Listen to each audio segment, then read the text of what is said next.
Things just got worse and worse and worse as the night went on. Again, valiant effort down the stretch for the Bucs. Just too little, too late. Let's go down and let's see what Coach Fletch and the rest of the crew has to say. As always, go Bulls. So let's head into the locker room right now and see what the guys have to say about that one. Wow. Where do the Buccaneers go from here? What an incredible atmosphere. What a good win for the Tampa Bay Lightning. They snapped a 7-game winning streak. How we feeling, Bucs Nation? It's time to party, baby.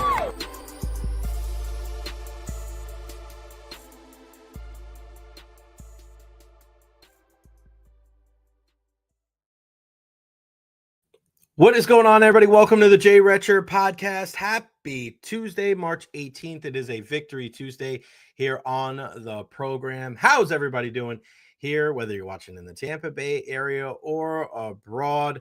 Follow me on all social media platforms, Facebook, YouTube, Twitter, Twitch, TikTok. I am everywhere. Make sure you like and subscribe on YouTube as well. And I'd be remiss if we didn't mention today is the birthday of the late, great Amir Abdur-Rahim. You see him back here. He'll always be back here. A piece of Amir will always be a part of the show. So happy birthday again to the late, great Amir Abdur-Rahim. We miss him very much.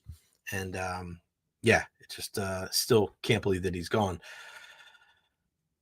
We do know that the USF athletics program has started the national search for, his permanent replacement, and shout out to our guy Ben Fletcher for doing such a fantastic job this year and navigating through the tumultuous waters of just a freaking crazy season that nobody saw coming. Nobody should have to deal with that.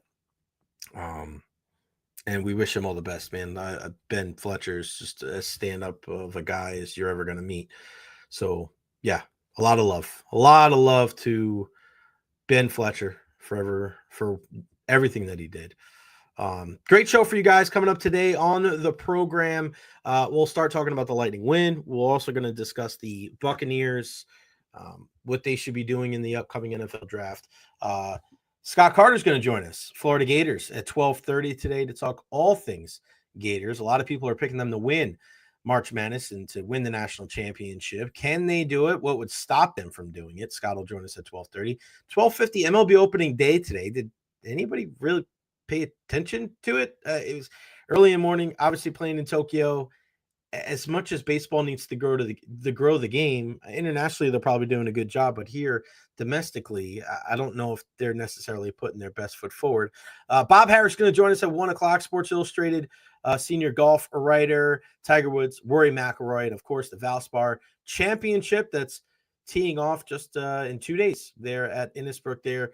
Copperhead course. Cannot wait to be a part of that. We're heading over there on Friday and Sunday. Again, Friday, no show because that's where we'll be.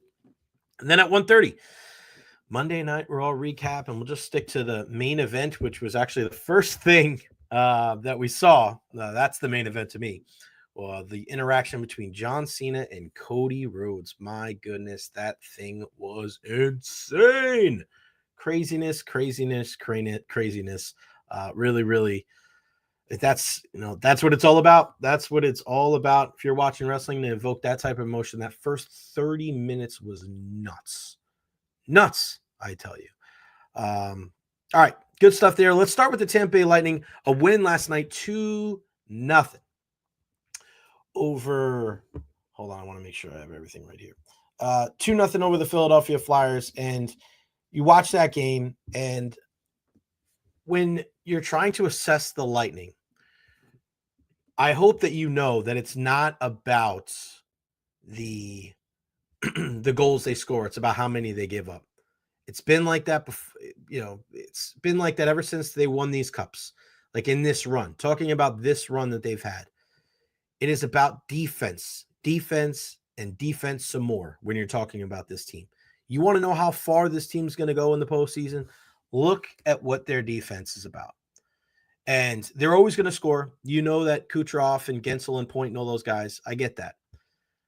But how well they defend in their own zone is going to be the biggest telltale sign on how deep they're going to go in the playoffs. And how well they manage the puck. That second period last night was probably one of the worst displays of hockey from either team that you're going to see. That was a rough 20 minutes.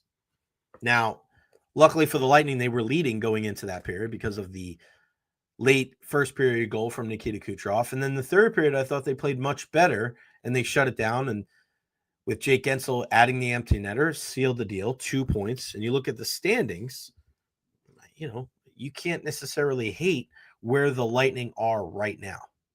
Now, if we look at the standings in the Atlantic Division, and I'll bring it up for you guys so you can check it out.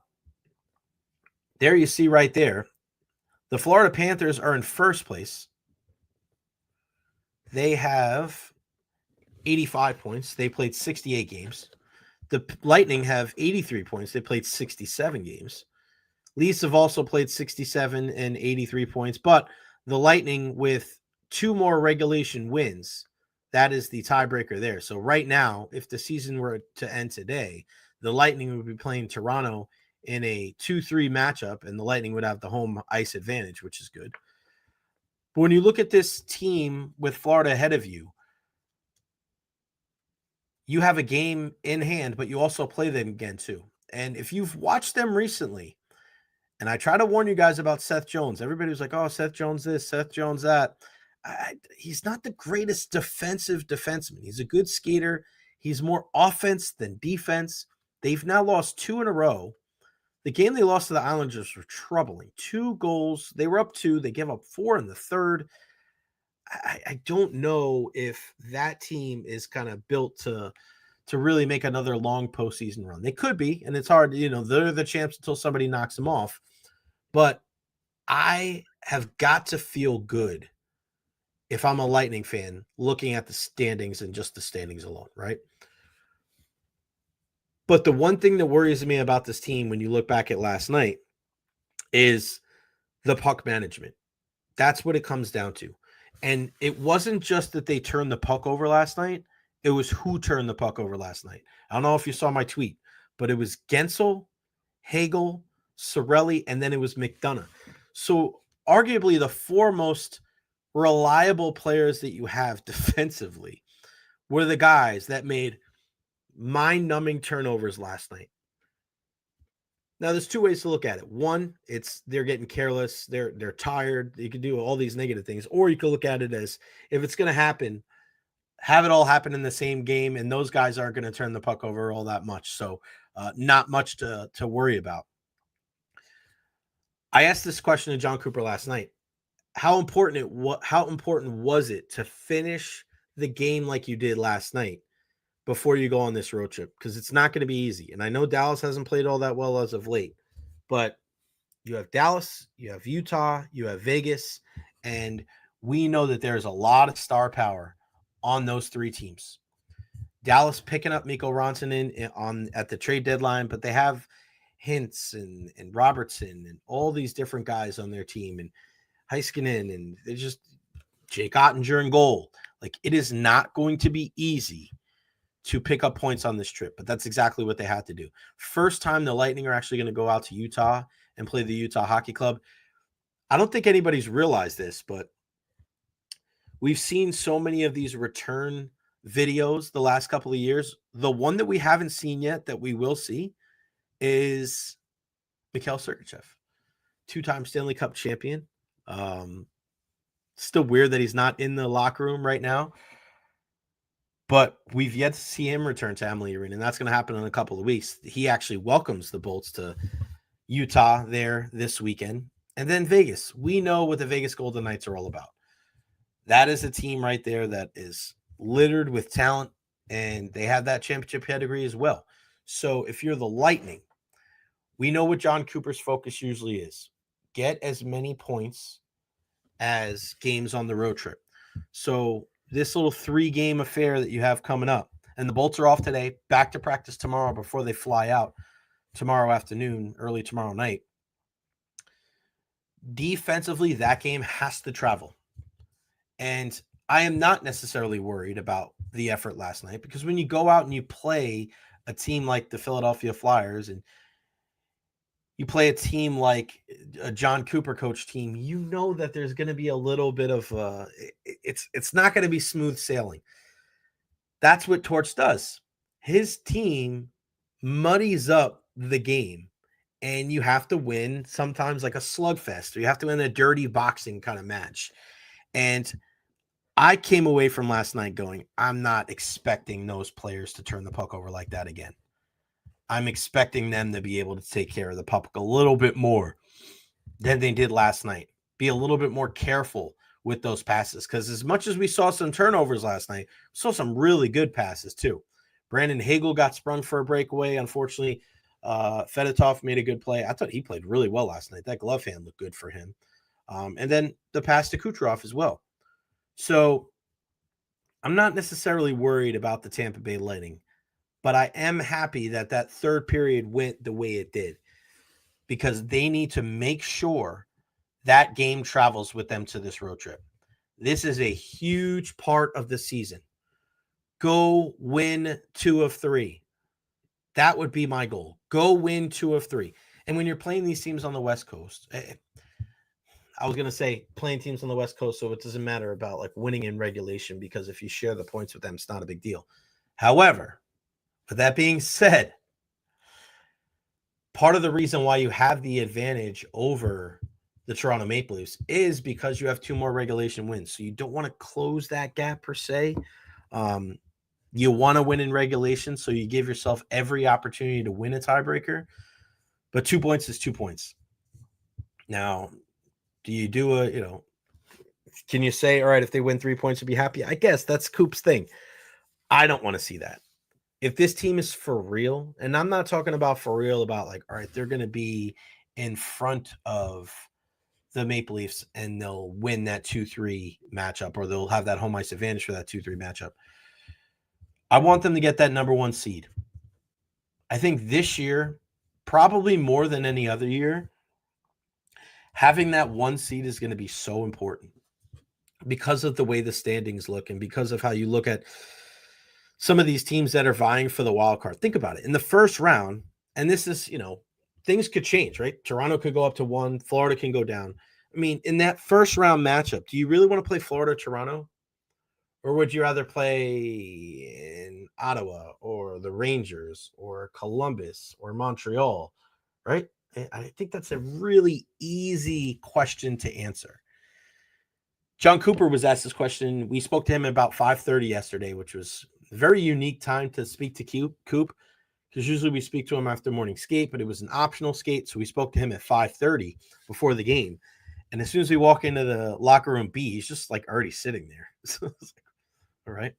And one of the questions, I think it was Eric Erlinson that asked him, said, Coop, what do you think about the playoff format? Do you think that it achieved the goals of what the National Hockey League's been trying to do, building these rivalries? And Coop just looked up and he's like, oh, not really. Not really. He's playing the same freaking teams over and over again. And if you're Toronto and you're Florida and you're constantly at the top of the standings, I mean, and listen, you give Washington credit. They got 96 points. They're far and away everybody else. But we've seen it in years past where 2 of the top 3 or 3 of the top 4 teams are all coming out of the Atlantic Division when it comes to the Eastern Conference. So why should you play a team like Florida or Toronto that you might play in the Eastern Conference Finals in the first round every single year? We got to look it back up, but I'm pretty sure the last, how many postseasons in a row have they played the Panthers or the Maple Leafs?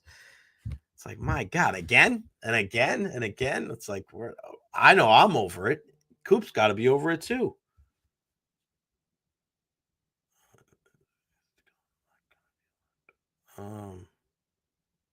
Sure. Okay. Hold on, someone.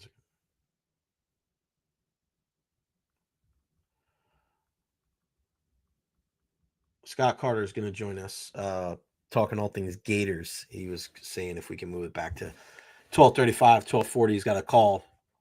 So, yeah, we'll just push him back a little bit to 12:40. No problemo there. But let's talk some Buccaneers football here.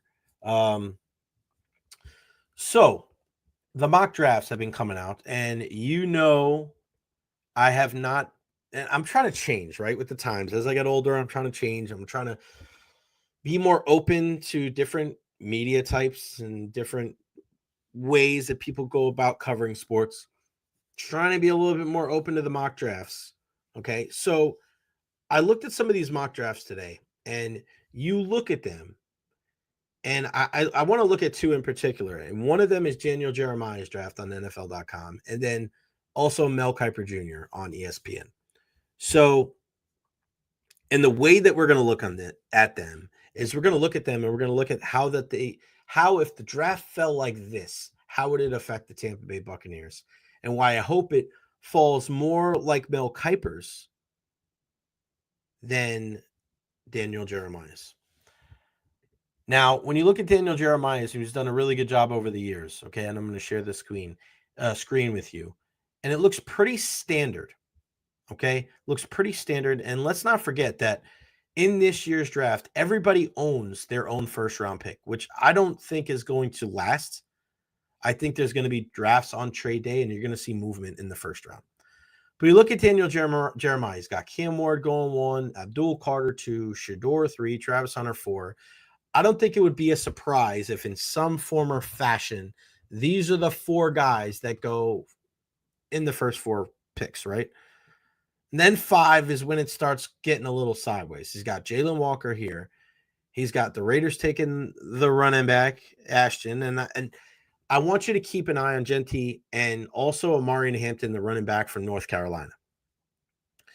I say this every year, and I'm going to say it again here on the podcast. Every year at the draft, or every year at the combine, and then every year at the draft, everybody always falls in love with the sexy positions. Everybody always falls in love with the quarterbacks, the running backs, the wide receivers, the edge rushers. Like, those are the positions that people look at and they fall in love with them.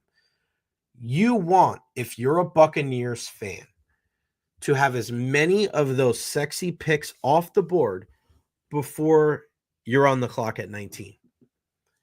And Jeremiah's draft is not necessarily like that. Genty goes there, but you have Membu from Missouri, offensive tackle, Mason Graham. We know how strong the defensive tackle group is in this class. Jihad Campbell, you see this pick right here. Jihad Campbell is one of the guys that has been mocked to the Tampa Bay Buccaneers a lot to play at that interior linebacker position next to a guy like Levante David. He could fly up the draft boards, which is a lot of people, they're saying, and that would really suck if you think about it, going to the New Orleans Saints there. Okay, he's an option there. Campbell, the Bears, Johnny, this is another guy. Barron, who I thought played fantastic this year for Texas at corner. He going to play slot corner? Is he going to be a guy playing on the outside? I think he's a guy that he can come away with some interceptions and give a different type of element to a Todd Bowles defense. Don't be surprised if that guy is an option if he's still there, for the Bucs at 19. Wide receiver, Matthew Golden, staying in Dallas, according to Daniel Jeremiah. These are the type of picks I want to see in the draft at the end of April. As many of these type of guys. I don't want to see edge rushers. I don't want to see corners. I don't want to see Jihad Campbell. Those 3. I want to see as many Matthew Goldens. Okay, Starks is up there. You can have Warren, right? Bucs ain't drafting him. Will Johnson, okay, if he falls to 15 to the Falcons, they're going to run up there and make that pick. If Will Johnson is there for the Bucs at 19, I really believe that they're going to go up and take him. I'll take things like this. Gray Zabel, the interior offensive lineman from North Dakota State. Mike Green, he was the sexy name out of the workouts there that they had, the Senior Bowl workouts. Everybody kept saying, we love Mike Green. Every single team was mocking Mike Green to them after what they saw at the Senior Bowl workouts there. Again, Bucs, I don't think are taking the tight end. Here's the guy right here we keep seeing from a lot of different people, and that's Donovan Ezeraku. 16.5 sacks for Boston College last season. And he is a guy, and I know from our friends at Pewter Report and just people all around the Tampa Bay area, they're looking at a guy like that, even though the Buccaneers went out there and got Hassan Reddick.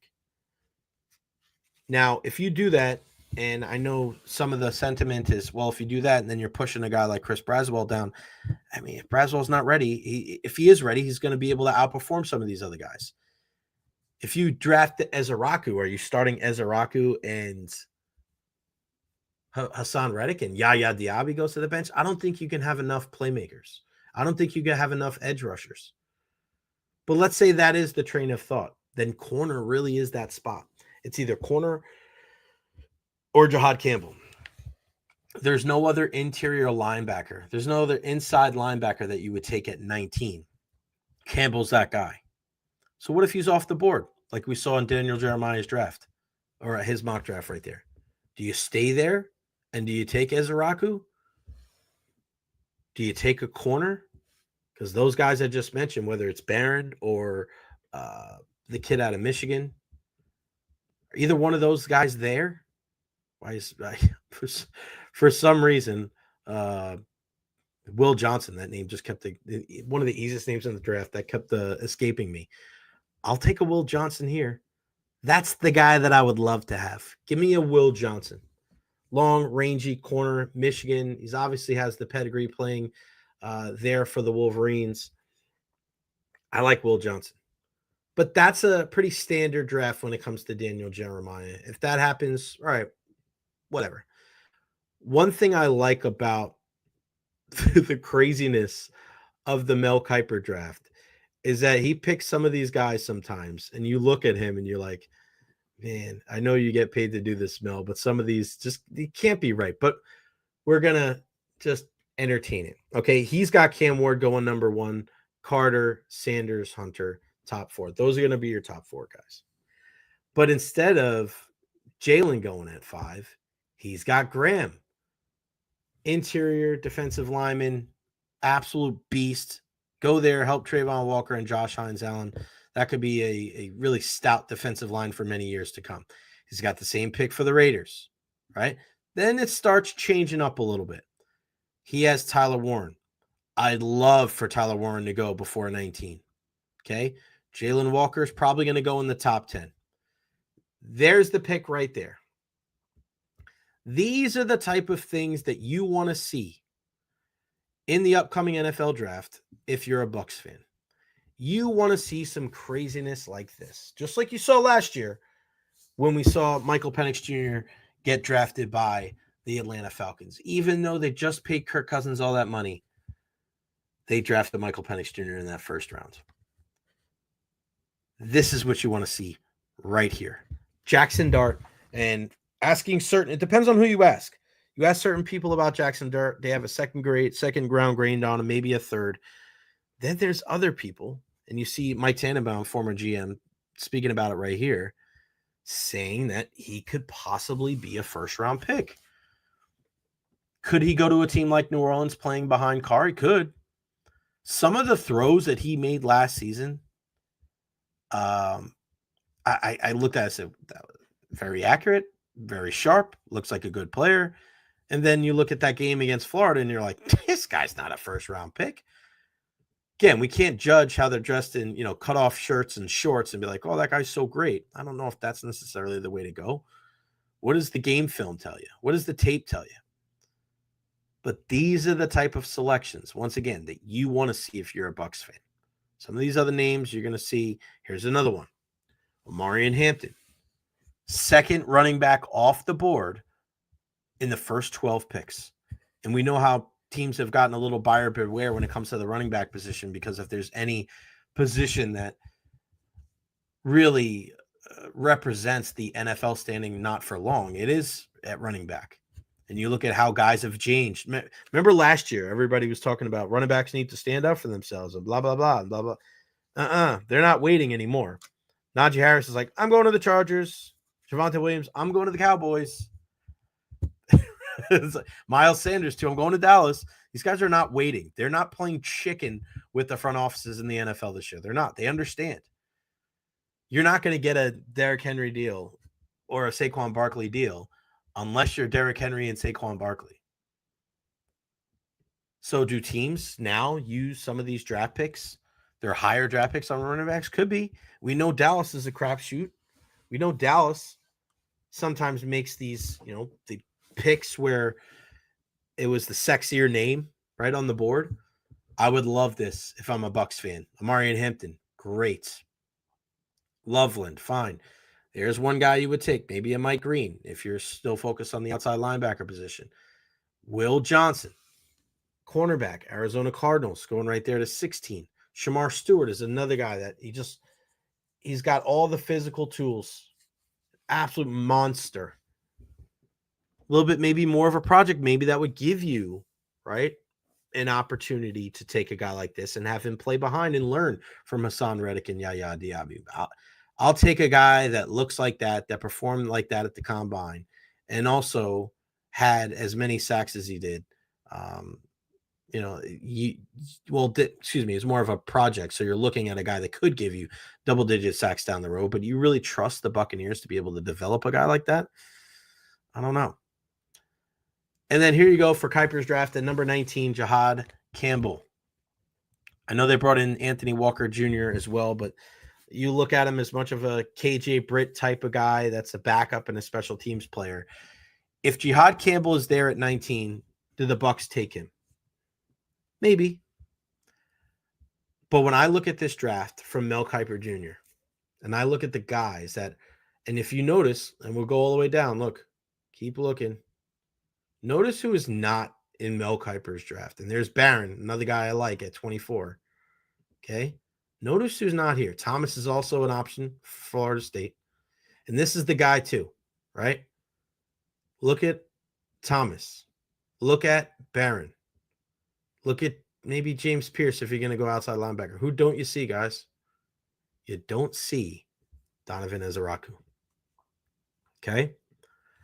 So when I look at the draft and I look at what the Buccaneers could do and what the Buccaneers should do, if you see a lot of those flashy names off the board in the top 13, 14, 15 picks, I really hope that Jason Light looks at trading back in the first round. Accumulate picks, give yourself an option to be flexible maybe in other parts of the draft. But if you get to a point where at 19, you have Ezeraku still on the board, Campbell still on the board, Pierce still on the board, Barron still on the board, Will Johnson still on the board. Like, those are a lot of guys available there that fill a need and could also be denoted as best player available. People fall in love with trading up in the draft. I just think unless there's a guy there that's a can't miss home run franchise changer, I mean, unless you're trading up to get an Abdul Carter, which I don't think that the Buccaneers are going to use their draft capital for that, then it makes sense to trade back. Especially if you saw in Mel Kiper Jr.'s mock draft there, teams like New Orleans are drafting Jackson Dart.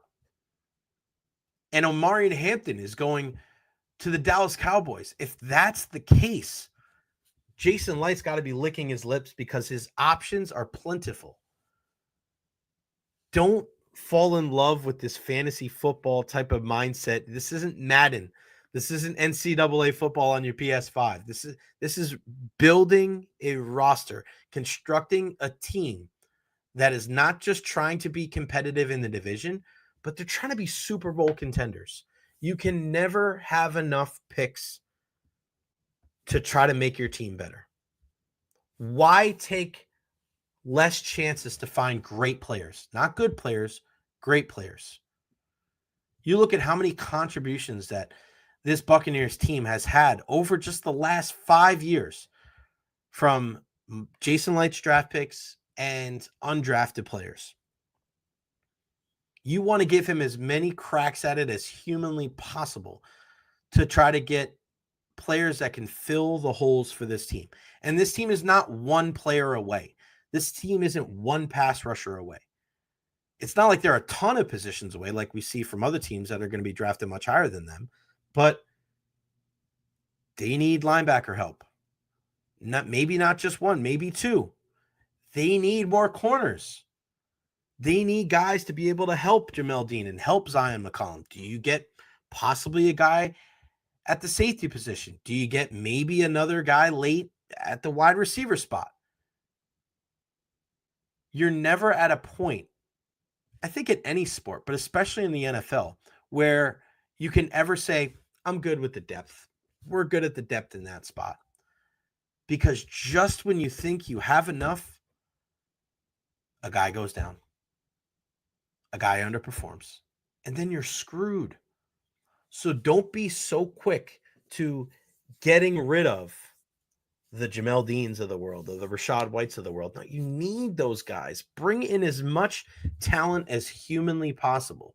And if you can do that, you're going to be able to battle with some of these other top-tier teams in the National Football League. When the Eagles went out and they drafted all those guys on the defensive line the last 5-10 years, did they necessarily draft for need, or did they draft best player available? They drafted Jalen Carter when they had Fletcher Cox, right? They drafted Smith when they had Brandon Graham. This is what they do. Throwing numbers at certain positions is smart. That's what great teams do. And Jason Light has really proven that he understands at this point of his career how important it is to get as many guys as humanly possible for certain positions, because it isn't a kind of set it and forget it. Like, yeah, you want to have depth on the offensive line, but for the most part, ideally, you'd have 5 guys there and they would play all 17 games, the entire playoff run, and that would be it. And if you need to go get somebody, maybe get somebody a trade, maybe have one guy step up, like we saw Aaron Stinney step up in the Super Bowl a couple of years ago when Alex Kappa went down. But you knew what the rest of that equation was all about. You knew who your guys were going to be. You knew that it was going to be Donovan. You knew that Marpet was there and Jensen was there and Tristan was there to go with that 5th guy, who it ended up being Aaron Stinney because of the injury. So now going into the season, you have a pretty good idea. It's going to be Bredesen, and it's going to be Malk, and it's going to be Barton, it's going to be Gedeke, it's going to be Tristan Wirfs. So you don't necessarily have to worry so much about numbers in that spot. But corner, linebacker, maybe even safety, the defensive pass rush, guys up front, the wide receiver position, get as many players as humanly possible through the draft, and then let it go from there. Think about how many injuries, and I wouldn't say that the Buccaneers necessarily were devastated by injuries last year, because we know that a team like Detroit was. The Detroit Lions were just, crippled them. They have to be looking back at the 2024 season wondering, was that our chance? I'm sure 2025, they're optimistic, and Jared Goff and Dan Campbell and all these guys being in the back, but you just never know. They lost both of their coordinators, and we saw when Philly lost both of their coordinators after losing in the Super Bowl that 2 seasons ago was pretty rough for them. The Buccaneers and their injury concerns last season, you think about it, Baker played every game. Bucky missed some time. Rashad missed some time in the beginning, and that kind of opened the door for Bucky Irving and Sean Tucker, but that's a tough position. We know Mike went down. We know we lost Chris. We know Antoine Winfield Jr., some of the guys on defense, Vita Vea, Kalijah Cansey. Don't start getting in the habit of thinking that these guys are going to be healthy all year round, because it's unrealistic. It's just not going to happen. Not going to happen. So again, keep a close eye on some of these mock drafts and kind of get a gauge of where everybody is going. Daniel Jeremiah, the Walter Campbell's of the world, Charlie Campbell, WalterFootball.com. All the different ones. Our friend Trevor Sycamore on the Draft Network. Let's see, or PFF. He used to be with the Draft Network. Now he's with Pro Football Focus. Okay. Let's see this one. This is John Costco from Pro Football Focus. Let's look at this one. Let's see where he's got everybody. He's got Giants trading up to take Cam Ward. Shador going to Jackson Dart, going number 3. He's got Ted McMillan going as high as 6. Carter falling to 7. Ezra going as high as 10. This one is bonkers. Barron going 14, Pierce 16. There's Will Johnson, and the Bucs taking Jahad Campbell at 19. Look at behind him, right? Genty there. Mike Green, you telling me you wouldn't want to trade back to 22? Wow, that if it falls that way, that's going to be pretty wild as well. So you never know when you're looking at some of these drafts how it's going to shake out. Some of them are just kind of wacky altogether. That was a wacky one. I want to see if we can get our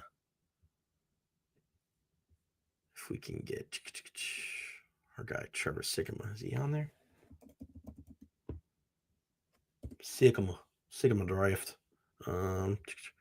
Here's his post Super Bowl mock draft from. He's got there you go, February 11th. Look at all the pictures, man. That's last year. Duh. All right, we'll look at his another time. But you guys get what I'm saying, okay? You're gonna hear more and more of these mock drafts coming out, and we're gonna start really taking a close look at where everybody has some of these guys. And at the end of the day, everything can kind of go to hell in a handbasket. You think, I have an idea of where this guy is going to go. I know what direction that the Bucs are going to go in. But those three positions stay the same. It's going to be linebacker, interior, like inside linebacker. It's going to be corner. And I just wonder if the signing of Hassan Reddick, and I'm going to be on today with Matt Matera, Pewter Report, at about 4 o'clock today. Does the signing of Hassan Reddick change the way that the Buccaneers view that first-round pick at 19? Because as of now, you have Hassan Reddick, you have Chris Braswell, you have Yaya Diaby, you have Anthony Nelson, you have Jose Ramirez and Marquise Watts. What does that mean for that position if you bring in another guy? You start pushing some of these dudes back. Looking at the depth chart for the cornerback position, you have Zion, you have Jamel Dean, and then you have Josh Hayes, Funderburk, Vildor, Flowers. Safety, Antoine Winfield Jr., Chris Izzian. We know that we're going to see some different stuff from Tyke Smith this year. I think corner and linebacker. The signing of Hassan Reddick really has bumped that down a little bit for me. Maybe you can get that guy in the second or third round. But the Buccaneers need to focus on the defensive side of the ball when it comes to the draft. We spoke about this with our guy John Ledyard a couple of weeks ago. The Bucs need to go all in defensively. All in. If you draft a guy in the later rounds offensively, all right, fine. But go all in on your defense. Find a way to get as many playmakers you can on that side. And even, we mentioned the Eagles before. They just signed former Giants pass rusher Azeez Ojulari on a 1-year, $4 million deal after Brandon Graham retired. Even though they just won the Super Bowl, they are still loading up. It is a 365-day-a-year job to construct your roster. We hear that from the Lightning. We hear that from the Bucs. We hear that from pretty much any team in professional sports. It doesn't stop, whether it's the draft, free agency, the trade. But this time of year specifically, I look at this Bucs team and what they do in this draft, and we see the impact of NFL drafts. Sometimes, and we saw it a couple of years ago with Seattle when they were able to make the playoffs, and they drafted – who did they draft? I think was that Witherspoon or Reek Woolen? They drafted Kenny Walker. They drafted the Charles Cross and other guys in the offensive line. Sometimes you can have one draft class and it can kind of flip the script for you and have you be a team that, is probably picking in the top 10 or 12. And now you're a team that's a playoff contender. Look at a team like the Buccaneers. You're a team that's already a playoff contender. What if you hit some absolute grand slams to some of your 3 and 4 picks? I think that makes a lot of sense for the Bucs, and I think it would give me optimism that they can be a Super Bowl contender. Shout out to Craig out in Vegas. All depends on what they value the CB markets for the Bucs. The question mark on Dean will decide more of what they do. Yeah, and you know what, Craig? I hear what you're saying, but I look at some of these guys getting paid. I look at the J.C. Horn getting paid. I look at the who just got paid? J.C. Horn and why is his name escaping me? J.C. Horn. Oh, Derek Stingley. So Derek Stingley got paid too. So you look at how much those guys are making when you're talking about, $30 million. Jamel's making what, 12 and a half? I mean, you can't tell me that. You may not like Jamel Dean, but there's no way he's half as good or less than half as good as those guys. He's not. He's not. So he's a bigger guy. He does need to work on coming down with the football a little bit more, but he's a guy that can tackle in space. He's a guy that's necessarily. I also want to take a look at Jamel Dean when there's a better pass rush too, because we know that there is a direct correlation between the pass rush and how well guys cover on the outside. We know that if your corners are not covering as long, they're going to look better. They're going to look better. And I truly believe that with Todd Bowles, he really wants to be able to rush with 4 and be able to get exotic with those blitzes when he can. But I feel like part of the reason why the Buccaneers play off and they try not to do too much too early in games, it seems like they just everything in front the first half of the game. So I know you guys feel the same way. It's extremely frustrating. But I feel like if he doesn't play like that the pass rush doesn't get home and the quarterback stands there forever, and then he can beat the guys down the field. I'd rather early in the game let these teams just give him everything in front, not score a ton of points or maybe, accumulate a bunch of yards. And, rather than being like, all right, well, we're just going to be stubborn. Everybody be like press man. And then when they get beat over the top, before you know it, it's 21-0. Can we really rely on Dean to play more than 14 games in the season? Best ability is availability. I don't disagree with you, buddy. I don't. But there's also not a ton of good corners in the league that A, can play, or B, stay healthy. If it was that easy. And it's funny, Jamel Dean is one of those guys. I am not like in no way of I'm not one of those guys that are like, I can't stand Jamel Dean. They got rid of him. I have friends that are like that. They're like, I don't like Jamel. I think he's the worst. Please get rid of him. I don't know if I know anybody that's like a huge Jamel Dean fan. I'm kind of in the middle. When it comes to Jamel Dean. I think there's some good things there. I know how much Todd Bowles values some of those bigger guys and being able to get together to be able to stop the run and be able to use everybody there to be able to make tackles in space. I know that that's something he values. He likes those big guys to be able to jump up and break passes up. But yeah, you have to question the availability. You have to question with the interceptions. You got to be able to come down with some of those balls that you're high pointing. And that's a way you kind of change the momentum of a game. Shout out to Alec Vega. So happy to hear from you, man. Keep up the great work. I like your idea of trading back in the draft. So Craig, I ask you, you're talking about that. I mean, I think that's why corner. I feel a lot more. I think corner at the outset, when we first had this question or first had this discussion a couple weeks ago, corner to me was the 3rd out of 3. And of course, that was before free agency, before Hassan Reddick got brought in. But I look at it now, and I think corner may be number 1. I think corner may be that top spot, followed by linebacker, followed by pass rush, because bringing Reddick in and knowing what that would do to a guy like Chris Braswell, who was their 2nd-round pick last year. Braswell, it shouldn't matter, and I don't think it matters when it comes to like how good a guy's going to be. It doesn't matter where you get drafted when it comes to what your potential is and how good you can be with the right work. But you also have to understand that guys that get drafted higher are going to get more opportunities because you invested that draft capital, you invested that money into these guys. So are guys in the 1st and 2nd round going to get a more of an opportunity than guys in the 5th and 6th round? No doubt about it. No doubt about it. It's going to happen every single time. So even though I was not impressed with what we saw from Chris Braswell last year, I thought that he left a lot to be desired. The Buccaneers are going to give him every opportunity to be able to, at the very least, not win a starting spot, but at least be a key part of this rotation. You saw it with Joe Tryon-Shoyinka, right? How many people out there were talking about JTS standing for just tackle somebody?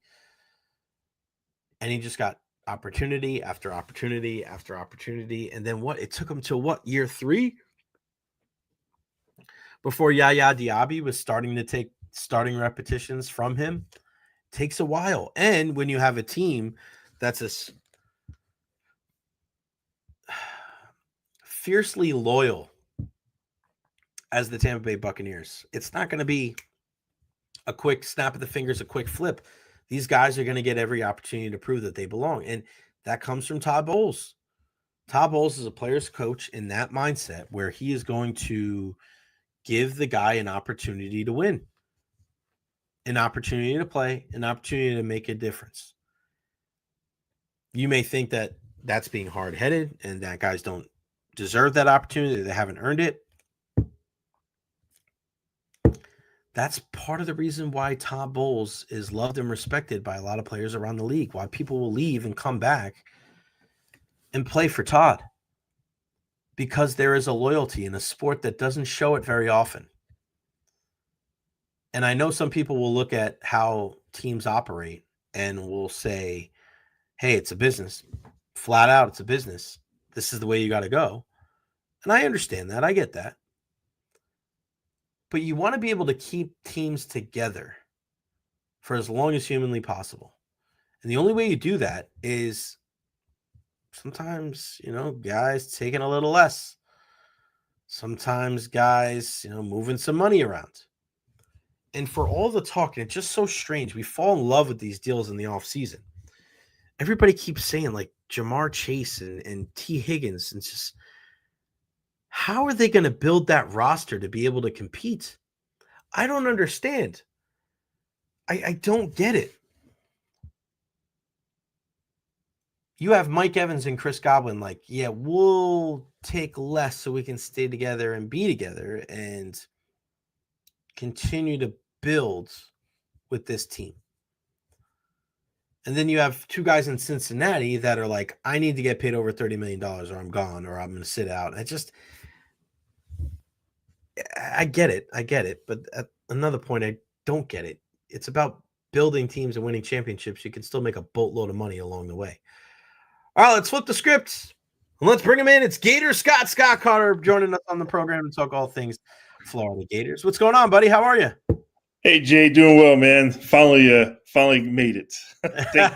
Thanks for having me on. All good, buddy. I know you've been very busy. Such a crazy time of year. I was with our pal Ed Encina last night. He made sure to tell me to tell you. He said hello. We were at Lightning for all night. It was a long day at Emily last night. Oh, yeah. Tell Ed hello. And I know those days I had many of them, man. But you guys have had – we had some good times back then, the team, but you guys have had more in recent years, man.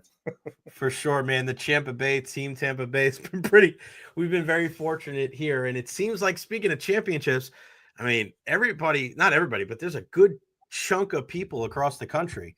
So what? Florida can get the number 1 overall seed. Scott, That's the sexy team to win it all. What did you make? We'll talk about the team specifically, but we sometimes when you cover a team, I think you wonder, are people outside of here realizing how good this squad is? What was your initial impression when you saw so many people nationally picking the Gators to go all the way? Well, it's kind of exactly what you just said. I mean, we've seen it up close here all season, but Auburn started so strong. They were kind of the SEC darling, and they really have played well all year. But after Florida went up there and beat them a couple weeks ago, and then won at Alabama, I still thought, well, that should do it. But there was still a kind of lukewarm national response to it, at least. But I think what they did in the SEC tournament, every game on TV, to go up there, beat Missouri, beat Bama, beat Tennessee, 3 straight days, and just do it really. I mean, they did it convincingly. I mean, in all 3 games, and played really well. And now you're seeing I saw one, I think Bet MGM or whatever has them now as the national title favorite in the odds in Vegas. So, and you're right, the national guys have come on board, but it's always interesting to see because you're right. sometimes it just happens that way. I mean, I've seen it in pro sports, and obviously this year with the Gators. Usually Florida doesn't fly under the radar historically in whatever sport it is because it's such a kind of a national brand. They're on TV a lot. But for some reason, I think just because of how deep the SEC is this year, I think people really kept waiting for them to falter. And when they didn't, they were like, okay, these guys are pretty good. When was that moment that, and I know a lot of people have different answers, but was there one play? Was there one player just seeing him grow? Was there one game that you looked at and you said, wow, like this isn't just, all right, let's wait and see. This right here is a team that is a national contender. Yeah, I mean, for me, to be honest with you, it was earlier in the season when Tennessee, ranked number 1, came to town. I mean, they just destroyed Tennessee. And, Florida has not been very good historically against number 1 teams. And they just took it to the Vols. And I just remember afterward, Rick Barnes in the postgame press conference, I mean, he was almost like he was having a hard time explaining what happened because you could tell Tennessee did not expect that from Florida. And that kind of raised the bar on this team. And again, I think a lot of people were thinking they were going to falter, and they had an injury here and there. But I just think if you really watched this team and knew what Todd Golden had built, they're just built for this modern age. He has all the pieces that fit. He's was very meticulous in the way he built the roster, and all the parts fit. And they've gotten better and better. And so, but I look at that Tennessee game for me when they beat them, 73-43, I think, at the O-Dome. And they did go up to Tennessee and lose later on.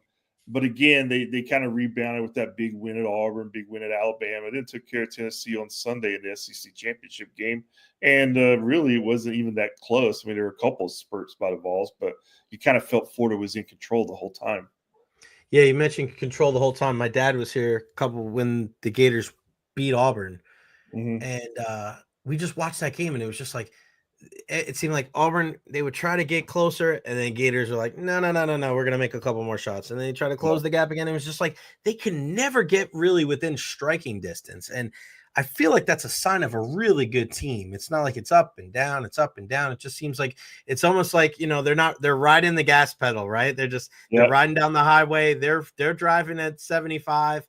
Oh, you're driving 72, 73. They'll go up to 80. It's just like they're such a great their finger on the pulse of almost every game. You mentioned Coach Golden. What was the impression of him going into this season? Because I'm sure now everybody's looking at him like, man, you're doing it right. But how has that kind of evolved over the year? Well, when we got here, obviously the first thing that struck you was he's a young coach, and I think he's 39 now, but he looks like he could pass for 19. I mean, he's just so young looking. So, at first, that's the thing that, man, this guy's already a college basketball coach at the University of Florida. But then you do the research and you see what he's done, and you realize that he worked under Bruce Pearl at Auburn. Then he went out to San Francisco, built his own program, had success. He's one of these coaches that I think he's built for this modern age. He was young enough to embrace the analytics and the things that coaches are doing today. And he wasn't old enough to have been maybe in the previous generation that some of those guys have either resisted or just, gotten out because of the transfer portal and NIL. I think he was like, you know what? This is just all part of what I'm going to have to deal with. So let's build a system that works with it and succeeds at it. And I think that's what he's done. But I didn't really know a lot about him, Jay, when he got here. I mean, I just knew that he was at Auburn with Bruce Pearl. That was really the nugget that I had about SEC. But, you think San Francisco, I mean, it's so far away and a whole different world in terms of college basketball out in the West Coast where he was. But everything that he's implemented here has worked. And, he turned it around pretty quickly, got up to the tournament last year. But I just thought that what impressed me the most, I think, is just the way that he was able to build a roster with some transfers. And you look at this roster, I mean, it's mostly transfers. I mean, he's got some guys like Denzel Aberdeen out of high school, but most of these guys are very, like I said earlier, meticulously picked for how they're going to fit onto the team and for what they bring precisely to the team, and that you can tell on the court. You've got, I think everybody can see Walter Clayton's kind of the engine that makes his team go. But then he brought in a guy like Elijah Martin, just the toughness factor. Will Richard, kind of that long athletic guard who can shoot, but also, get to the hole. And then he's got just all these big guys who are just hustling, making plays, and they're kind of like the glue guys of the team, Hamilton and Houck, and I'm missing a couple, I'm sure. But they're just making the plays, man. And that's what you got to have this time of year. You got to have all the pieces. Do you think this is the best team since the back-to-back championship team? I really do. I think, other than 17 when Mike White was here, right, and back in 14 when they did go to the Final Four near the end of Billy Donovan's tenure with that group that had Patrick Young and not Bradley Beal. He was already gone. Casey Prather, Scotty Wilkin. I mean, that's the only team that's been back to the Final Four since the back-to-back title teams. Billy took 3 straight teams to the Elite Eight, but they haven't been able to get back here. I mean, it's been 11 years since Florida's won the SEC tournament, so it's been a while. It's been a while. So it's definitely the best team since those guys. Before I let you go, I definitely got to ask you some football stuff. My buddy Zach and I, we were just looking at this Gators team in the middle of last year going, are these guys going to win another game? But down the stretch, man, they showed resolve, and that's the great thing about sports, man. I watched that whole game against Ole Miss, and I was just like, this is college football, at its finest, man. And it's so crazy going into you're like, all right, you resign the fact, Billy's done, blah, blah. And then they end the season the way they do. And now dare to say there's some optimism, Gainesville, for the future for the football. Like, how do you kind of dissect, not just, you can't forget about what happened and how ugly it looked in the beginning of the year, but then you also are like, they're going to grow, they're going to mature, they're going to get better. Other teams, they put it in park, put it in reverse, they get the hell out of there. What's kind of the mindset going into, spring game and beyond? Yeah, I think you hit it on the head with the word optimism. It's something that was not in it was in very short supply, I'll say, after that Miami and Texas A&M games. And I've told people this, I've said this a lot, I've written it. I mean, I'll look back at the 2024 Gators football season as one of the more just interesting seasons I've ever been around because of the contrast in the beginning to the end.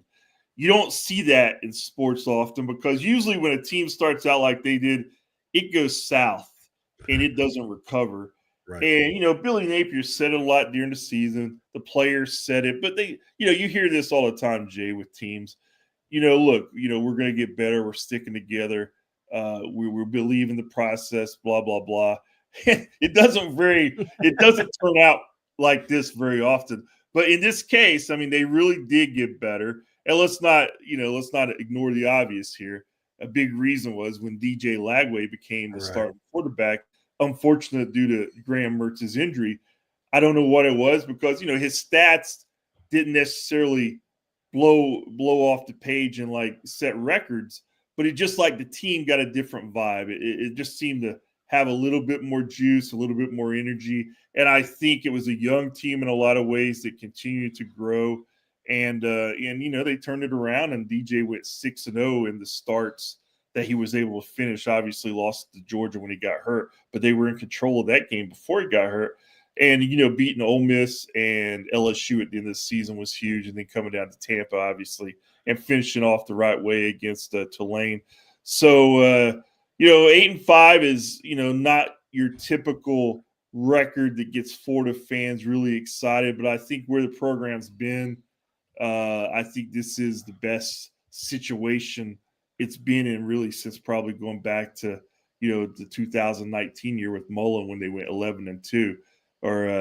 So it's just been a program that's kind of had trouble finding its footing under Billy Napier, and now they hope it's there. It's going to be a very important season for him, obviously, but here in spring football, there is a kind of a renewed excitement, and we'll just see how it shapes out in the fall. But it's nice to be around a team that's coming off a 4-game winning streak, much better than the team that's coming off a 4-game losing streak, Jay.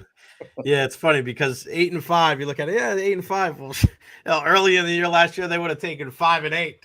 Yeah, I mean, it looked like it might happens. be headed for 5-8, right? No doubt about it. At Gator Scott, he covers all things Florida Gators. Scott Carter, we miss you here in the Tampa Bay area, my friend. Thank you so much. Hope to run into you sometime soon. Keep up the great work, my friend, and we'll talk to you again soon. All right, Jay. Thanks, buddy. Take care. You got it, pal. Good stuff there. Scott Carter, all things Florida Gators. Excited to see what those guys do here coming up in March Madness. All right, let's keep the good vibes going. We'll do it with the only guy we talk golf with on the show, just because, I mean, he set that bar so freaking high. Well, what the hell else am I going to talk to golf about? It's my good friend, Bob Harig, Sports Illustrated. What's going on, buddy? How are you? Not too much, Jay. I just got back from Jacksonville and got the Valspar in town this week. So busy time. It's good. How was that tournament last weekend? It was pretty, like, the back and forth and everything, the JT and what he was able to do, and then Rory, and it's just like, my goodness, man, there's just so many different storylines in like 3 or 4 days. Yeah, there was a lot going on. I mean, there usually is. It's it's the tour's flagship event. It's the next best thing to a major, iconic course. Not everybody likes it, but everybody knows it in golf. Why don't they like it, Bob? I don't know. I think, listen, when it first started way back in the day, it was very controversial. Right. Nobody built golf courses like that. But I think it's grown on people. It's been refined. It's been nurtured. And that closing 3 holes is just tremendous, 16, 17, and 18. And it's in great shape. And, it typically requires – it asks a lot of questions of their golf games. It doesn't really like suit anyone's style. Like Rory's a bomber, but it's not always about guys who hit it really far, because certainly JJ Spawn is not. And, over the years, you've had all different varying styles of player win. So I think that means it's kind of, it asks you to do everything. And that's not every golf course does that. Is that one of the best parts of your job, knowing that, like, sometimes you're going to get you look at the leaderboard and it's just like future Hall of Famer, major winner. And then you have a week like Spawn, right? Like, is that kind of the great kind of juxtaposition of your job? Like, what would you prefer? Do you have a preference? Would you rather, is that based on the tournament, right? Would you rather that, oh my gosh, here comes this guy out of nowhere nobody's ever heard of? Or do you like one of those old heavyweight fights where it's two guys that are multiple major winners? I have no problem with somebody coming out of nowhere. I think from a story standpoint, we prefer those guys to do it on a smaller stage and kind of, get some traction first. The perfect world would have been, you had Rory and Scotty Scheffler and Xander and Patrick Cantlay and Adam Scott, right. Like just a bonkers leaderboard. But that's unrealistic when you have 144 players, right? And really it's the best players on the PGA Tour and a lot of the ones from Europe who play on the PGA Tour, and even some who don't, because if you're in top 50 OWGR, you can play. So it's just bound to have outliers when you have a deep field like that. And that's what we saw. There were some other ones up there too, like this guy named Bud Cauley, who was up there, who's sort of been fighting for his career after a bad car accident a few years ago. And that's the thing, is now maybe those guys use that as a stepping stone to better stuff. Bob, we always touch on Tiger a little bit when you join us. Obviously, the injury. What do we know about? I know some people are like, "Oh my God, this injury is just like knocking him out. We're never going to see him. He's never going to walk again." Last time you and I talked, it was right after playing over the holidays with Charlie, and there seemed to be some optimism for him when it came to him being able to kind of move around the course a little bit. What does this injury mean for him as far as like the rest of this year? Is this like the ultimate setback? I know it's not his knee, it's not his back. What did you make of the news when you heard it, and what does this mean for Tiger's future? Yeah, I mean, I think my immediate reaction was as well, there goes this year. Yeah. You know, I mean, an Achilles issue is no joke for any athlete, certainly one who has to walk. Yeah. You know, and he's already had walking issues on the right leg. Now he's going to have them on the left, although my sense is this is something he can fully recover from and be fine. It's just that it's now more months of inactivity.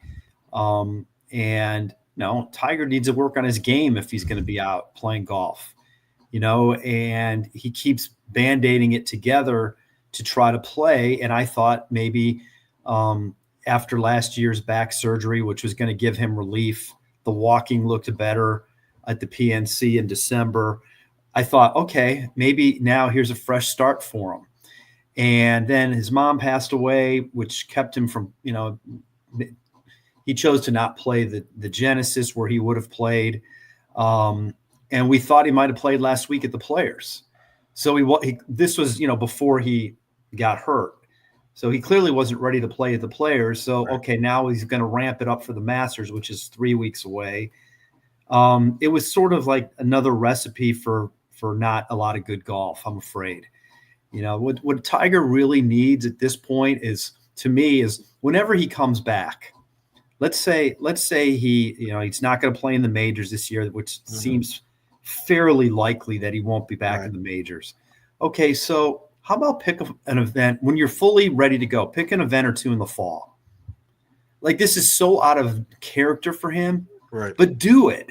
Play. He does. One of the tournaments is in Mexico, in Cabo, a course he designed. Go play it.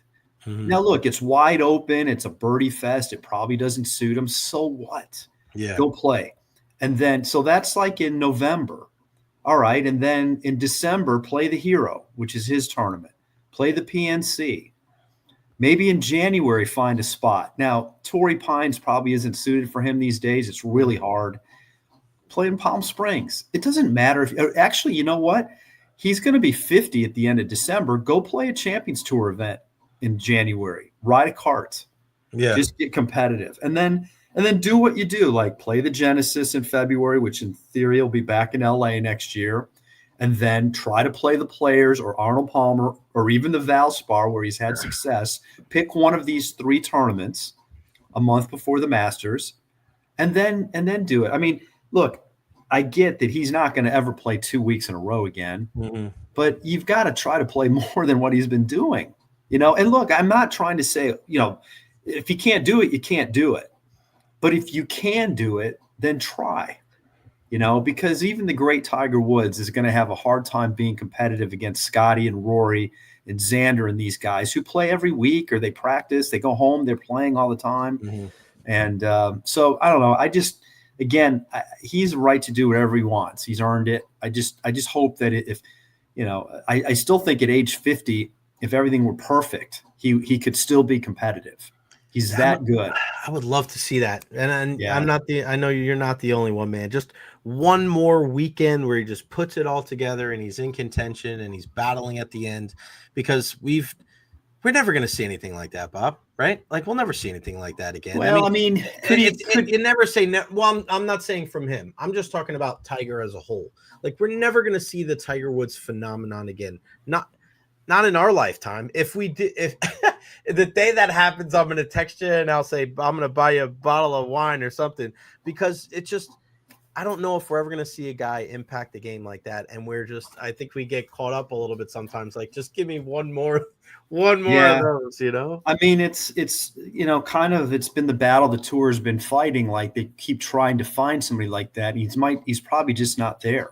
Yeah. It's just a lot to ask. Tiger was transcendent, and there's so many aspects to him that are just so different than anything that had come along and that we've seen since. And, you know, we do keep hanging on. I do kind of hope for a lightning in a bottle moment, or even just a great weekend of glory, even if he doesn't win. Right. You know, I think that would be great. But I mean, the idea that he's going to be replaced, that's foolish, I think. And people trying to do that, you know, the best thing they can do is just have really, really good competition, you know, and some of these younger guys that are coming up, or even some of the ones that are around, you know, they probably need to engage a little bit more. We just had an issue last week. It's really surprising at this point in time, given where we are in golf. There's a lot of negativity toward it.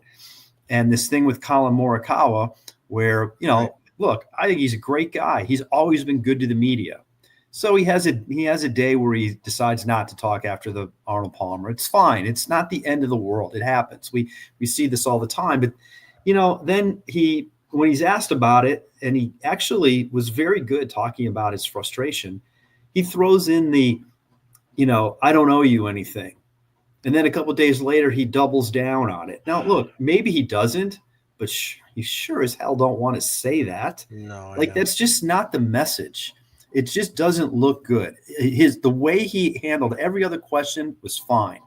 The way JJ Spawn handled losing yesterday, people love that story. People love the guy who doesn't win and handles it and steps up, And so I just think these guys, they need to recognize that we're not the villains, and they look like the villains with this money grab that's gone on here in the last couple of years. It's divided the game, and people are tired of it. And so they probably need to try a little harder sometimes.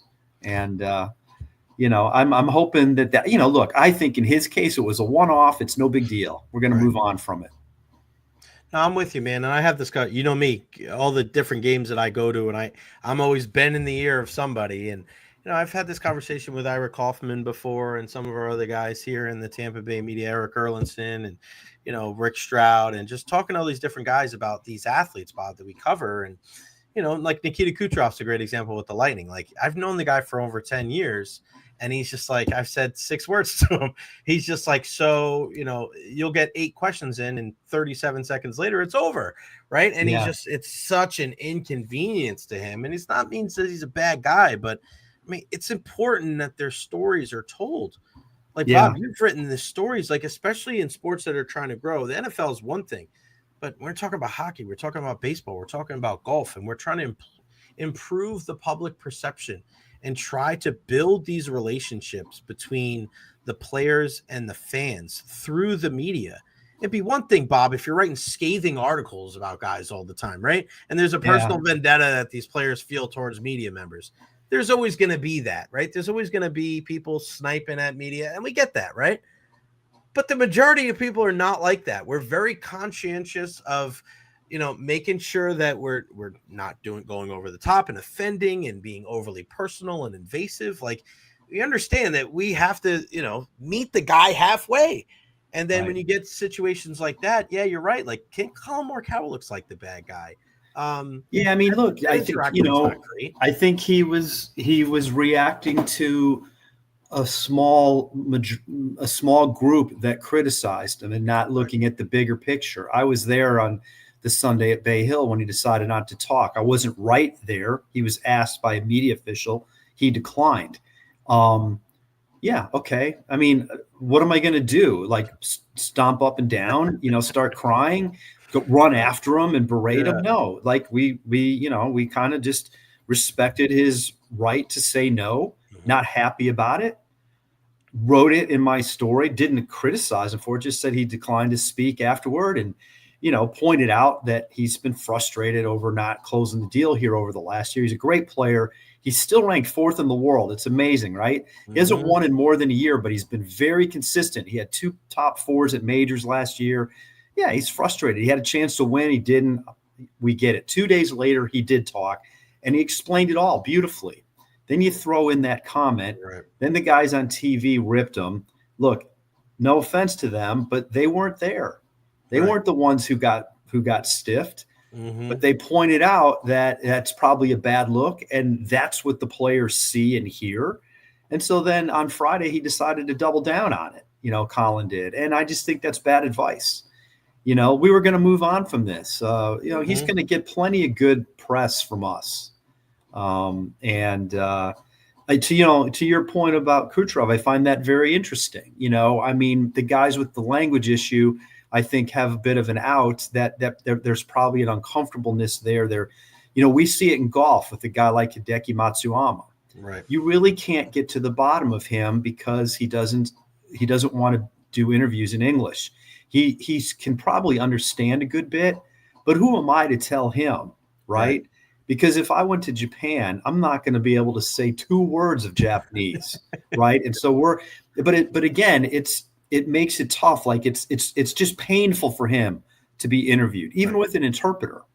So like, could I even sit down with him for a half hour with the interpreter and explore his life in Japan and ask him what it's like and try to find out what he's about?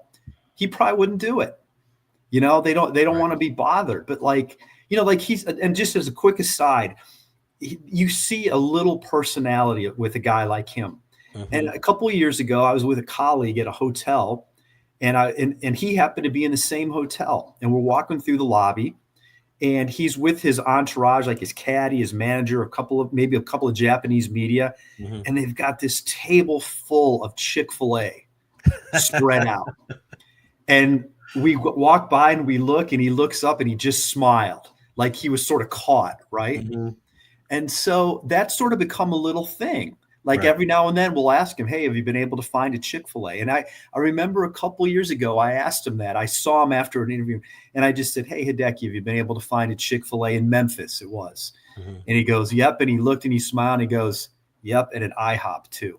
And I mean, now, can you imagine if he would let that side out a little bit more? Right. Like, that's the sort of thing we're talking about. But in terms of, he comes across as robotic, because we can't really get anywhere. And even the Japanese media say that. Like, he doesn't give them much either. I just think it's partly cultural. They're very private. And, when he does interviews with the Japanese media, it's like, first hole, driver, 7-iron, 2. I mean, like, he goes through the entire round club by club. And, we'd like to maybe ask a few more things like, where'd you go to dinner? Mm-hmm. How's your practicing going? Blah, blah, blah. So anyway, it's just an interesting dynamic. Sometimes people, wonder about how things are for us, or you guys, you don't, I heard something, you don't deserve, they don't owe you anything. Okay, they don't, but then you don't find out anything if they don't tell us. Yeah, I when people it's funny you say this, Bob.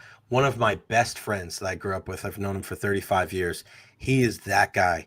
They shouldn't have to talk to you, blah, blah, blah. I'm like, you're my best friend. This is my job. Yeah. What do you mean? But he plays fantasy football. He wants updates on this guy if he's got a sprained ankle and he isn't starting in week 14. But it's also like the reason why these TV dollars and these advertising dollars, the reason why they've gotten so high over the years is because you've learned about these athletes. You've put your time and your money and your energy into these players, into these teams. And, one of these, like you mentioned Matsuyama, and I'm with Kucherov, and like, Ed Encina and Eric Erlandson, they've been covering sports for so long. And I'm like, have you ever covered anybody like this? They're like, no. I speak to him in Toronto in the All-Star game. He gives me a 6-minute answer. That's 6 minutes is more than all the other times combined in the last 10 years. It's fascinating. And I think that's a book that I'll write one day. I'm going to ask everybody and how they cover athletes. But Bob, before I let you go, I want to ask you about the Valspar. Give me some favorites. Give me some guys that you're keeping an eye on. And also, do you walk around for a tournament like this, or do you just stay in the media room? Like, what do you do? Because we'll be by the 8th green with my mom and dad. They're in town. So if you're walking around, come by and say hello. That's where we're going to be hanging out. I'll be sure to walk by there so everybody thinks that I actually go walk. No, actually, it kind of depends. Like, like last week I was telling you, like that closing stretch, I probably did that loop about 5 times, a day. And it's just so great, and I'll do this week. I'll be out some because I know the course. I'm not as tied to having to write as much, so I have a little bit more time. Look, they have a very, very nice field this week. Yeah. Coming off the players is a tough spot to be, and yet they got a lot of guys coming. Adam Scott and Justin Thomas, Jordan Spieth. Those guys like the golf course.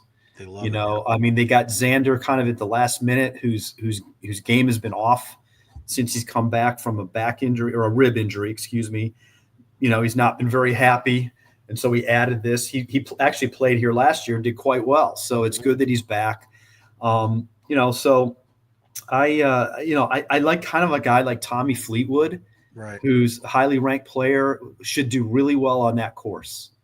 Ball striker. This is, when you ask about courses and this is one that doesn't require you to bomb it.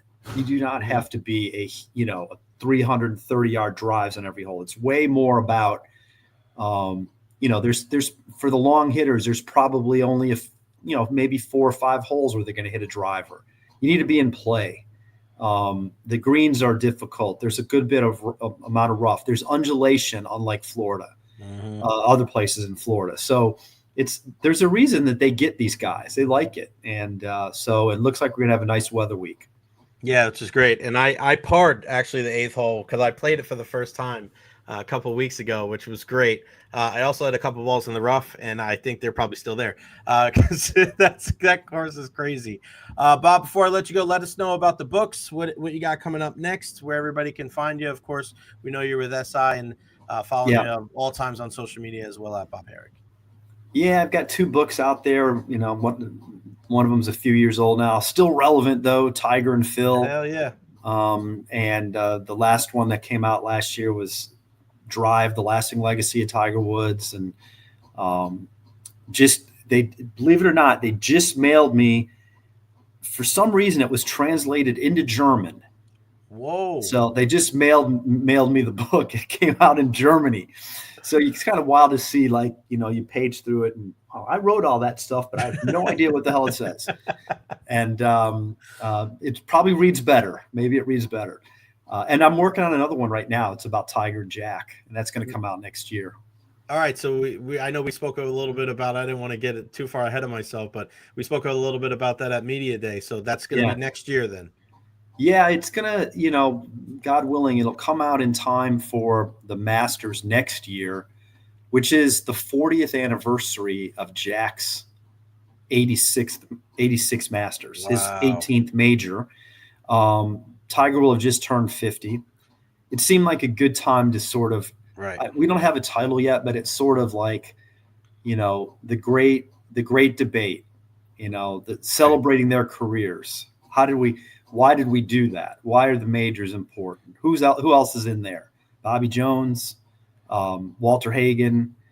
These 2 are probably the top 2, but is there anybody else? I mean, that's sort of what it is. Comparing and contrasting, highlighting their best tournaments, that kind of stuff. So I'm in the throes of it now. I love it, man. Well, I've got both of your other books, and I've read both of them, and you just absolutely crushed them. I don't have them because I sent them to my dad because he wants to read them too, and he loves them. So hopefully you guys get to meet this week at the Valspar. Everybody, ValsparChampionship.com. Go get your tickets today. The great Bob Harig, Sports Illustrated, at Bob Harig. He is the man. Go get his books. I ordered them both on Amazon. You can do the same thing too. And if you read German, you can order it in German as well. Bob, I appreciate you, brother. I'll see you later this week. Thanks, man. Thanks, Jay. Be well. All right, buddy. Appreciate it. The one and only Bob Harig. Again, I love talking golf. I love watching golf. I love playing it, but talking about it. How do you talk to anybody else about golf other than the guy that wrote a book called Tiger and Phil? It's the man. Bob's the man. Baseball started today. Did you know that? You didn't know? You did? You got up early and watched it? I think it's so strange that you have a major league game going on at the same time as spring training. I'm never going to get on board with that. I just don't, it's just weird. I think everybody should start on the same day. And it's overseas, right? It's in Tokyo. 4-1 win for the Dodgers. Ohtani and Yamamoto did their thing. I get it, right? You're growing the game internationally, and that's fine. But honestly, did you hear a lot about this game? I'm in the sports world. I watch baseball. I watch all these different sports. And even myself got into a position last night like, oh, I forgot. Oh, yeah. MLB starts. The game will probably be over by the time I wake up in the morning. That you can't do things like that. You have to make sure that you are everywhere. You got to make sure that you are on the tip of people's tongues, everybody knows what you're doing. Everybody knows that the season opener is going to be in Tokyo, and Shohei, he's the champion. He's the defending World Series champion. And a lot of people didn't even know what that game was going on. There's no NFL going on right now, right? NBA and NHL, we're getting closer to the postseason. Obviously, we talk about golf and all that. What is going on? There was more of a promotion of WWE and Raw being on in Brussels, Belgium at 3:00 in the afternoon yesterday than there was for baseball early this morning in Tokyo. That's a problem. Baseball needs to do a better job of marketing itself to people that are outside the diehard fans. And I know with what time this game was going to be, you're not going to get many casuals. I understand that. But still, an effort has to be put in there to make sure that people even have some semblance of an idea of what you got going on with your sport. Even if you're not going to watch it, at least know that it's on. It's weird, man. It's weird. Baseball, they just, regardless of whether it's our team locally or it's the sport as a whole, I love the international play. I just wish they did it in a different way. Do it in a different way. Do it in, at a different time. Do it with multiple teams. Maybe you send 6 or 8 teams over there and you play a couple of games, right? Or you play it for a whole week. And then those teams all get a day or two off, or you do it right before the All-Star break or right after the All-Star break. So you have 4 or 5 days built in.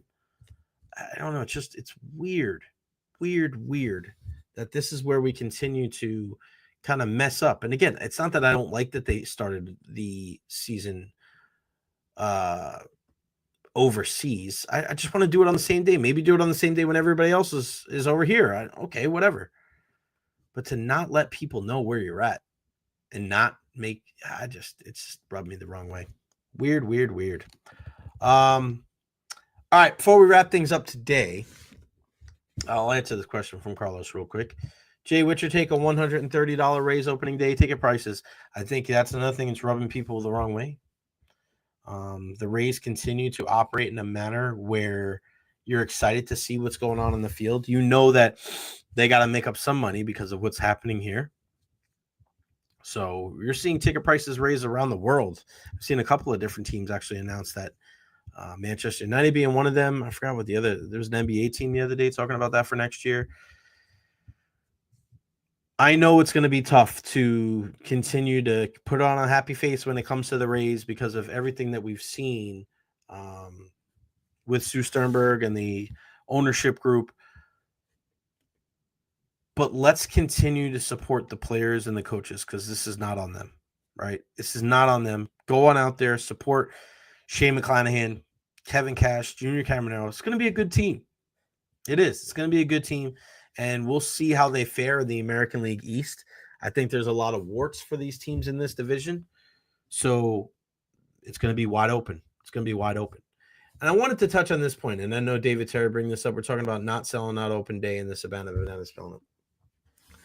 But you can't compare the Savannah Bananas selling out to the Rays not selling out, whether it's opening day or anything else, okay? This is an event. It was more like a concert or an event that's just like a special gathering more than anything else. They were going to be here one time. There was a chance of FOMO. There was a big build for one game. This is the only time. When there's nothing on the backside of like, all right, if I miss that day, I can go to day 2, 3, 4, 5.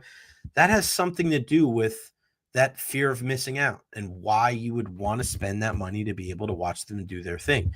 So I don't think it's a fair comparison. It's apples and oranges.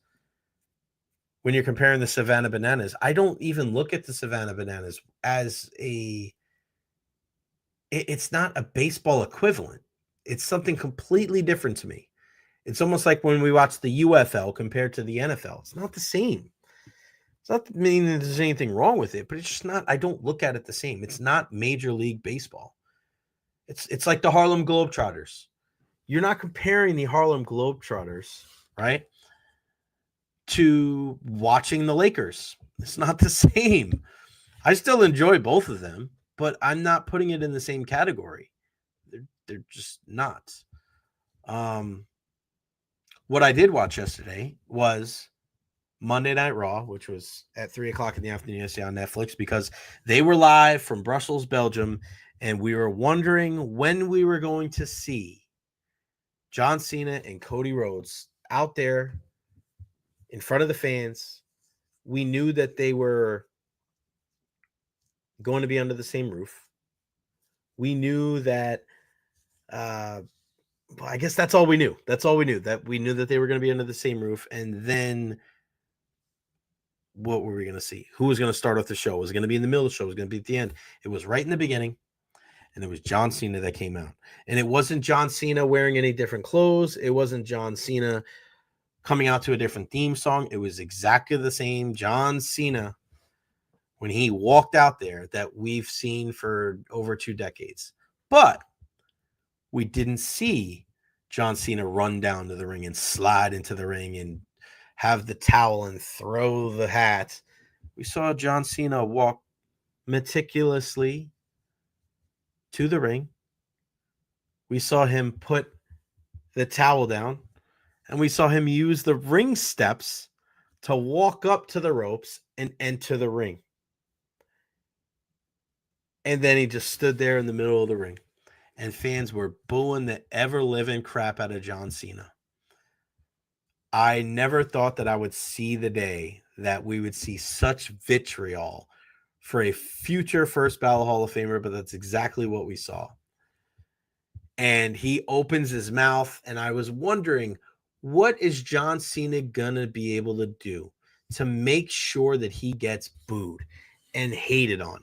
And not like, oh, I'm cheering for him. He's this cool heel. He's saying things that are truthful. It had to be something evil or something whiny, something where it was just not endearing whatsoever. You didn't want to walk away from that, or I didn't want to see anybody walking away from his promo saying, yeah, I see what you're saying, John. I'm with you. I wanted everybody to be like, I don't want any part of this guy. He's not the same guy. He's changed. He's a turncoat. He's a traitor. He sold his soul. And then we saw John really going into what his character is going to be. And he is just attacking the crowd. I'm not doing this for you. I'm doing this for me. My time is now. Hustle, loyalty, and respect is what I do. You just watch me perform great things.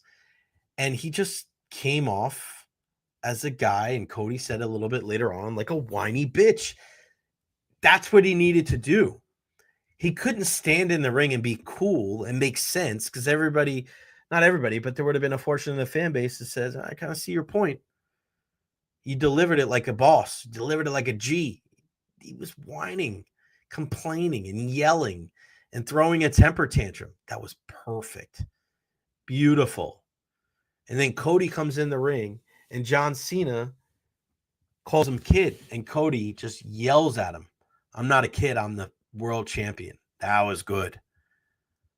Less is more. I would have been pissed if John Cena would have went out there, stood in the middle of the ring, got booed. Let's go, Cena. Cena sucks. F you, Cena. And then he just would have put the microphone down and left. That would have been terrible. I like that we heard from him. I like that it took a little time. And I like that Cody came out and it wasn't a ton of back and forth. There's got to be some kind of vulnerability when it comes to John Cena. You have to be like, oh, see, you are weak. Like 7 days. Oh, see, that's the kind of guy that I thought I was looking at these last 2 decades. You are a baby back bitch. Yep, that's you. I see right there. That's it. They played it to perfection. When Cody raised his voice, when Cody then said, go get John Cena. That's the guy I want to wrestle, not this whiny bitch. And then that was it. Perfect. The way that John Cena just stood in the ring, kind of looked around, and then took his sweet ass time before I got out of the ring. He got out of the ring and then walked down the aisleway, left. That's the way it's done. That's storytelling. 30 minutes of entertainment. Well done. What could have been different?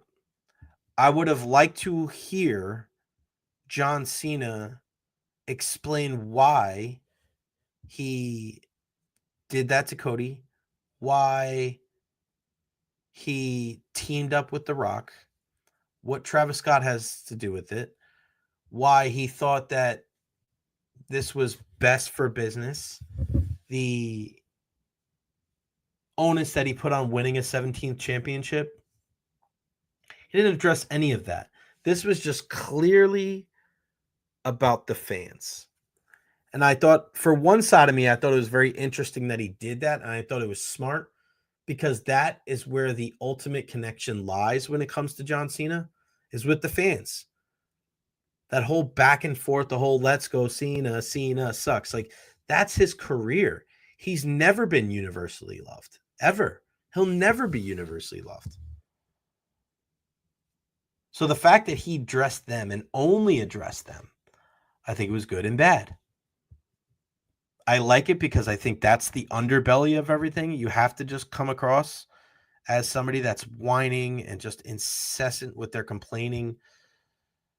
But I wanted to hear at least a little bit something of the final boss sent me, or the final boss made me an offer I couldn't refuse, or this has been the plan all along, right? I wanted to hear something to that effect. I do worry about where does this take us in the near future, because now that we know that we're not going to see a gear change, we're not going to hear a music change, John Cena can't come out next week and do the exact same thing, because then it's just bad TV. It's just bad writing. But if he changes it too much and he somehow endears himself to people, that does the opposite, right? Because we know going into WrestleMania 41, there is going to be guys, and WrestleMania crowds are like that. And same thing we saw at WrestleMania 18 with The Rock and Hulk Hogan. We had this conversation with Jonathan Coachman a couple of weeks ago.